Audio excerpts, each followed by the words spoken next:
ব্রিটেনের মাটিতে পিএম মোদির এই হেলিকপ্টার নিয়ে এন্ট্রি আগামী কয়েকশো বছরের ভবিষ্যৎ বদলে দিয়েছে। মেইনলি আমেরিকা, চায়না আর বাংলাদেশের জন্য এটা সুনামির চেয়েও ভয়ঙ্কর বললে খুব একটা ভুল হবে না। কেননা আমেরিকা খালিস্তানি আতঙ্কবাদীদের কাজে লাগিয়ে প্রাণপণ চেষ্টা করেছিল যাতে কোনোভাবে ভারত আর ব্রিটেনের মধ্যে এই চুক্তি না হতে পারে। কিন্তু যেভাবে ভারত আমেরিকা আর চীনের মতন দেশকে ঘোল খাই এখানে একটা ঐতিহাসিক চুক্তি স্বাক্ষর করেছে, তাতে ইকোনমির কথা ভুলে যায়। আগামী কয়েক বছরে যত ভারত বিরোধী, ক্রিমিনাল, আতঙ্কবাদী আর দেশদ্রোহীরা ব্রিটেনে গিয়ে শরণ নিয়েছে তাদেরকে টেনে হিচড়ে ভারতে আনার সাথে কোহিনূর হিরে পর্যন্ত ভারতে ফিরে আসার রাস্তা খুলে গেল। আর এই সব কিছু চক্করে একদিকে আমেরিকার ইকোনমি মারাত্মকভাবে হুমকির মুখেতে তো পড়বে, উল্টে চীনের এবং বাংলাদেশের কয়েকশো বিলিয়ন ডলারের বাজার এখন ভারতের কবজায় চলে এসেছে।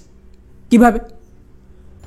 এটা তো আপনারা জানেন, রিসেন্টলি ভারতের প্রাইম মিনিস্টার ব্রিটেনের অফিসিয়াল ভিজিট করে, আর ওখানে গিয়ে দুই দেশের মধ্যে ঐতিহাসিক ফ্রি ট্রেড এগ্রিমেন্ট করা হয়ে গেছে, যা এখনও পর্যন্ত আমেরিকা বা ইউরোপের মতন দেশও করতে পারেন।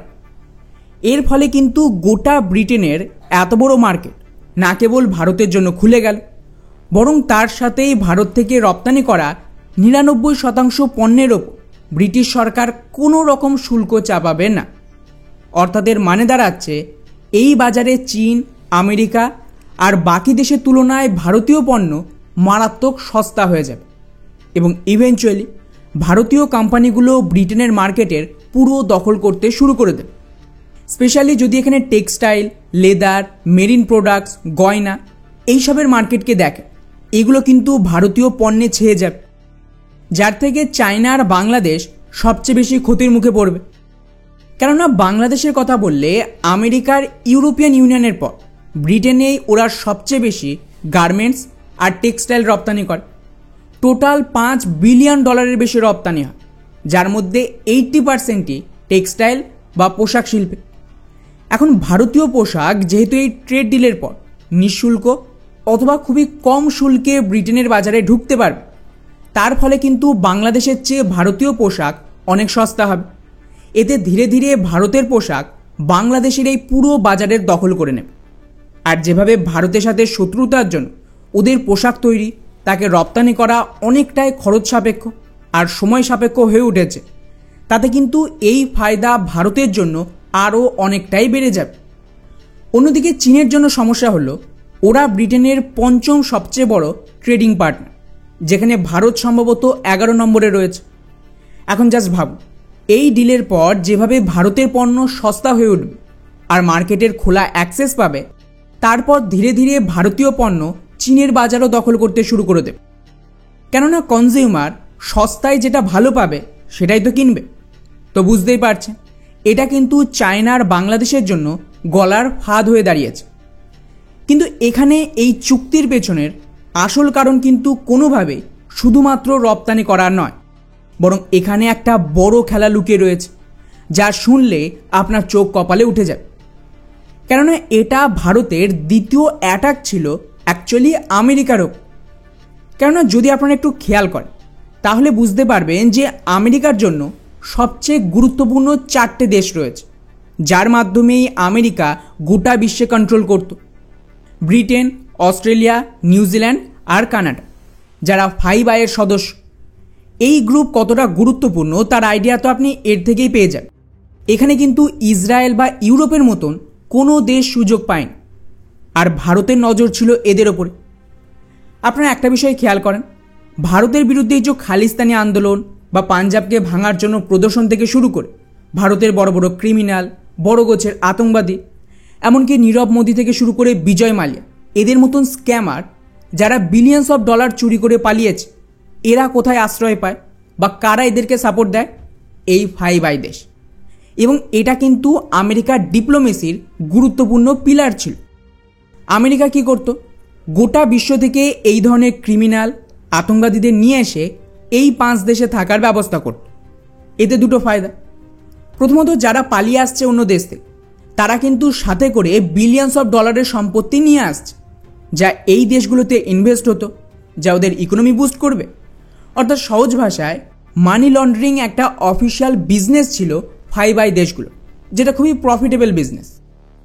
দ্বিতীয় ফায়দা হলো, যেহেতু সমস্ত দেশের ক্রিমিনাল, আতঙ্কবাদী বা স্মাগলার, চোর ওদের দেশে রয়েছে, এটাকে কাজে লাগিয়ে আমেরিকা ওই সব দেশকে ব্ল্যাকমেলিং করে নিজের কথা শুনতে বাধ্য করত।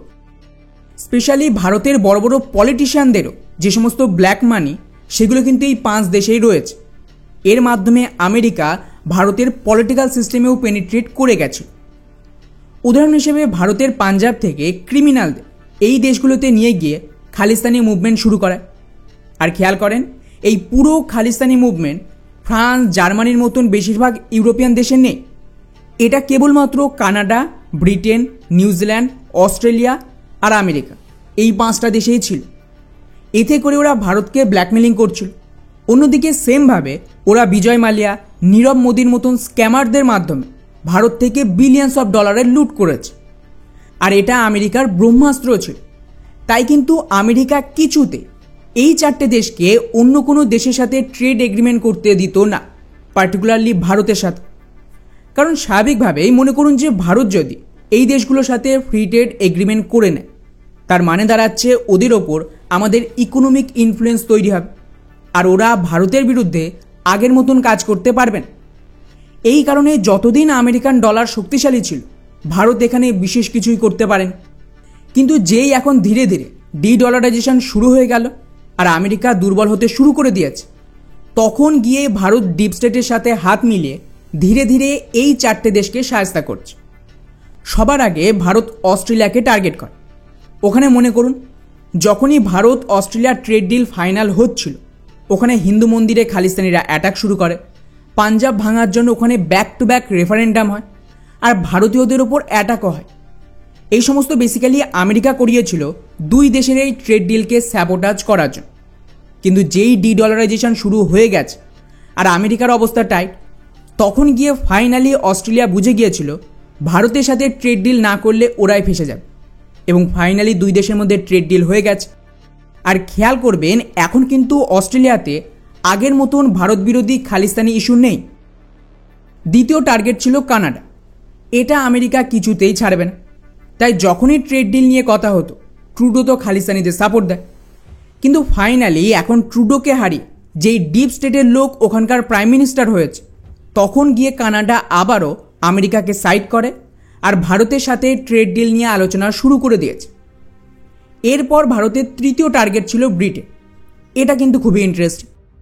সবার প্রথমে কিন্তু ব্রিটেনের প্রাইম মিনিস্টার বরিস জনসন ভারতের সাথে ট্রেড ডিল করার চেষ্টা করতে আমেরিকা এটাকে স্যাবোটাজ করে আর বরিস জনসনকে ক্ষমতা থেকে সরিয়ে দেয়। এরপর লিজ ট্রাস ক্ষমতায় আসে, এবং যেই উনিও ট্রেড ডিলের পক্ষে ছিলেন, ওনারও সরকার ভেঙে যায়। তারপর আসে ঋষি সুনাক। আর সেই সময় তো আপনারা দেখেছেন এই ট্রেড ডিলের ওপর অনেক দূর কাজ এগিয়ে গিয়েছিল। কিন্তু ফাইনালি যখন এই ক্রাইসিস শুরু হয়ে গেছে, তখন গিয়ে ডিপ স্টেটের মদতে নতুন যে প্রাইম মিনিস্টার এলো, তার সাথে গিয়ে ভারত ফ্রি ট্রেড এগ্রিমেন্ট করেছে। কারণ ব্রিটেনের যে বর্তমান 2 পার্টি, দুজনেই বুঝে গেছে আমেরিকা তো ডুবছে, তাদের সাথে এই ব্রিটেনকেও ডোবাবে। তাই ব্রিটেনের কাছে ভারতের সাথে চুক্তি করা ছাড়া আর খুব একটা উপায় ছিল না। এবারে প্রশ্ন আসছে যে এই ফ্রি ট্রেড এগ্রিমেন্টের আন্ডারে ভারত কিভাবে কোহিনূর ফেরত আনা থেকে শুরু করে সমস্ত খালিস্তানি আর বিজয় মালিয়ার মতন স্ক্যামারদের ফেরত আনে। এর জন্য আপনাদের কয়েক মাস আগে কি ঘটেছিল সেটা দেখতে হবে। খেয়াল করেন, ভারত আর ব্রিটেনের ট্রেড এগ্রিমেন্টের ঠিক আগে ভারত ব্রিটেনের ওপর চাপ দিতে শুরু করে যে চ্যাগোস দ্বীপপুঞ্জ, যেটা মরিশাসের, ওর ওপরে ব্রিটেন কিন্তু বহু দশক ধরে কবজা করে বসেছিল, সেটা ফেরত দিতে হবে। এবং এই ট্রেড ডিল ফাইনাল হওয়ার পরেও ভারতের তরফ থেকে এটাকে আটকে রাখে। এবং ইভেনচুয়ালি ব্রিটেনে এত বেশি প্রদর্শন সত্ত্বেও ইউকের প্রাইম মিনিস্টার এই দ্বীপ থেকে সরে আসে এবং এটা অফিশিয়ালি মরিশাসের হাতে তুলে দেয়, যার জন্য মরিশাসের সরকার না কেবল ভারতকে ধন্যবাদ দেয়, বরং এখন তো এটা অফিশিয়াল যে আগালাগা আইল্যান্ড রয়েছে সেখানে ভারতের জন্য মিলিটারি বেস তৈরি হচ্ছে। তো জাস্ট ভাবুন, এই ট্রেড ডিলের জন্য যদি মরিশাসের চ্যাগোস দ্বীপপুঞ্জ, যাকে ইন্টারন্যাশনাল কোর্টের অর্ডার এমনকি ইউএনের চাপের পরেও ব্রিটেন ছাড়ছিল না, সেই জায়গায় যদি আত্মসমর্পণ করে দেয়, তাহলে এই সমস্ত খালিস্তানি ইস্যু, নীরব মোদি বা কোহিনূর কি জিনিস। এই মুহূর্তে কিন্তু আমেরিকান ডলারের পতনের সাথে ব্রিটেনের ইকোনমি মারাত্মক স্ট্রাগল করছে। আর এবছর যে ইকোনমিক ক্রাইসিস আসবে তারপর ওরা কতটা টিকে থাকবে সেটা বলাও মুশকিল। এমন অবস্থায় ভারত ওদের জন্য একমাত্র বাঁচার রাস্তা।